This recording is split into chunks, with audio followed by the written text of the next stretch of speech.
A squat hold is an isometric hold on our lower body.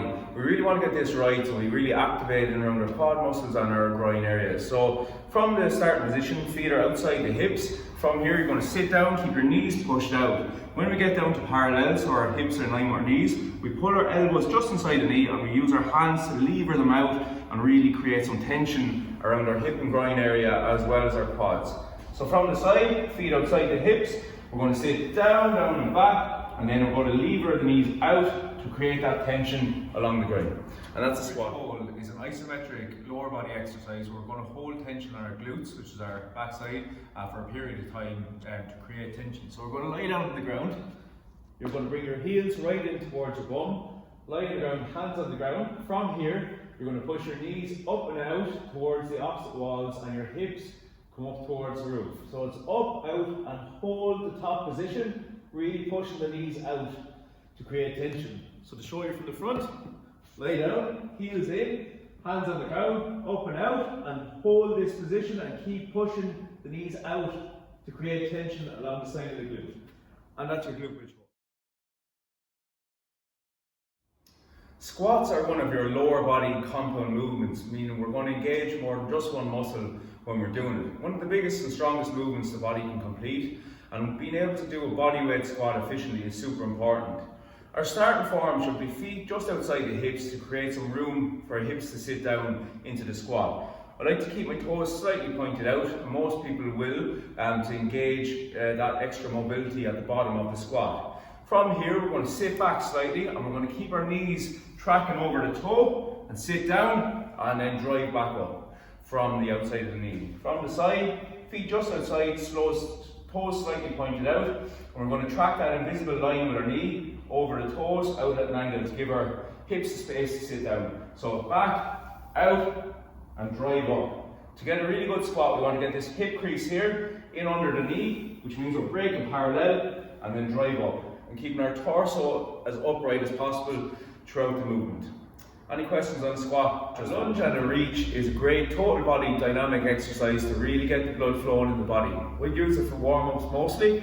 So start position, feet together, you're going to step out, bring your knee over your ankle. From here, knee comes down, the same time the hands come up, you reach up, step back. Opposite side, step out, down, reach up. And again, from the side, we're going to step out, back knee down, reach up, and then back. And that's your lunge and reach. Jumping jacks are one of our more common cardiovascular exercises. This is really designed to get the heart rate up and going in a nice simple movement pattern, working both the upper and lower body. Our starting position, feet together, hands down by the side. From here, jump out and hands up, and then back in. That's your movement. So you can go in a slow movement, just to keep moving, or you can work jumping jacks really fast if you want as well. So that's the jumping jack.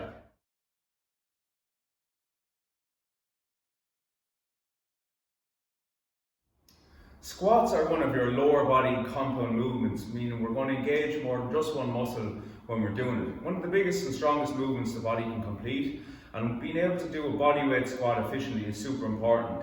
Our starting form should be feet just outside the hips to create some room for our hips to sit down into the squat. I like to keep my toes slightly pointed out, and most people will, to engage that extra mobility at the bottom of the squat. From here, we're going to sit back slightly and we're going to keep our knees tracking over the toe and sit down and then drive back up from the outside of the knee. From the side, feet just outside, toes slightly pointed out, and we're going to track that invisible line with our knee over the toes out at an angle to give our hips the space to sit down. So back, out, and drive up. To get a really good squat, we want to get this hip crease here in under the knee, which means we're breaking parallel, and then drive up, and keeping our torso as upright as possible throughout the movement. Any questions on the squat? Just ask. Calf raises are a nice simple exercise to activate our calf muscle on the back of our lower leg.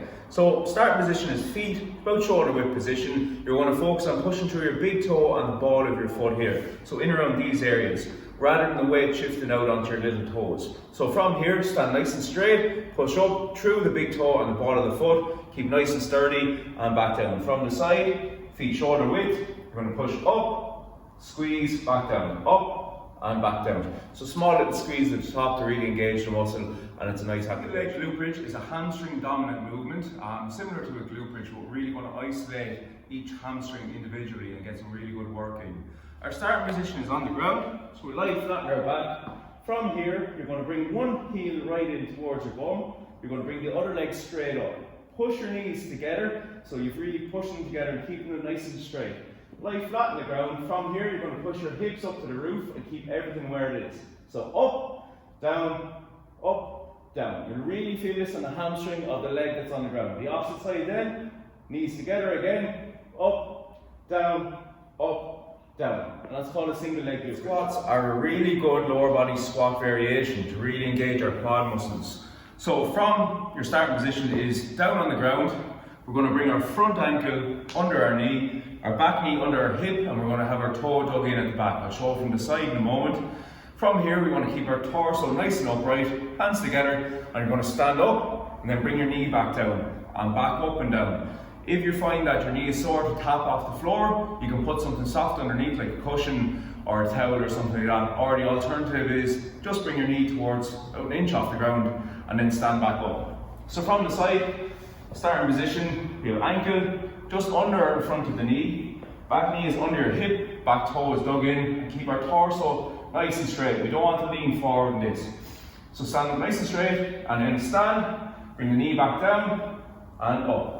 And that's our split squat. Glute bridges are a lower body dominant movement, which is really going to work the glute muscle, which is our back side. It's the biggest muscle, individual muscle in the body, and it's really worth working because it's our main muscle for things like walking and running and loads of other movements. So having a really strong glute really makes a strong hip area, which helps everything else in the body work really well.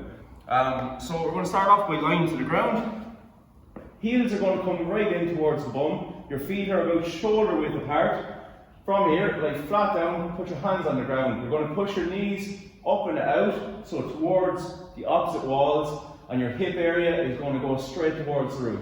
So it's all one movement, up and out, and squeeze at the top. So up, squeeze, and back down. Just to show you from the front, heels are in, hands on the ground, push up, and drive it out. So up and out, and then back down. And that's your glute.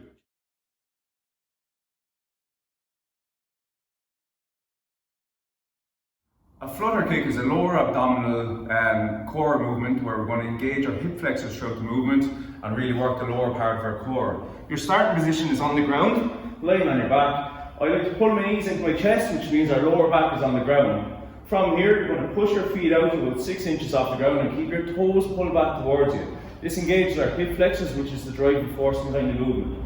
From here, feet come heel to toe distance, up and down, keeping the toes pulled back throughout, and you work for the prescribed time. This is called a flutter kick. Cycling the legs is a great way to alternate on your lower body hip flexors and lower core. So our starting position is lying flat on the ground. Both our knees come into our chest like this. We're going to push one leg out at a time. Keep your toe flexed back towards your face and keep the other leg in. From here, pull back in, cycle the other leg out, then opposite, and just keep working through that alternating motion. You want to bring the feet to about 6 inches off the ground, and that's where you're going to get your optimum pull on the core. So it's a lower abdominal isometric hold. And we're going to complete this on our backs. So we're starting off from the ground, like right down. From here, you're going to pull your knees to your chest. This means our lower back is on the ground. A lot of people might feel that their back arches during this, and that's our front core embracing. We really want to rotate our hip towards our belly button, and that keeps our lower back on the ground. So start with your knees to your chest, means you're in the right position with your back. From here, you want to hold that tension, push right out, and you're going to hold this position for as long as specified. Keep your toes flexed back, which engages our hip flexor and helps hold the tension in the best way possible. So about 6 inches off the ground, hold the position for as long as you can, and then reset and go again if you need to take a break. And that's a hollow hold. Squat drops are a nice lower body plyometric exercise, so they're explosive in their nature, and we want to work nice and quick through these and really get that spring in our lower body.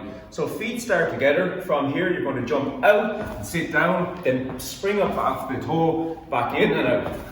So from the side, starting with feet together, jump out, sit down, spring back up and down, and that's your squat drop. Work nice and quick to really get the heart and lungs working.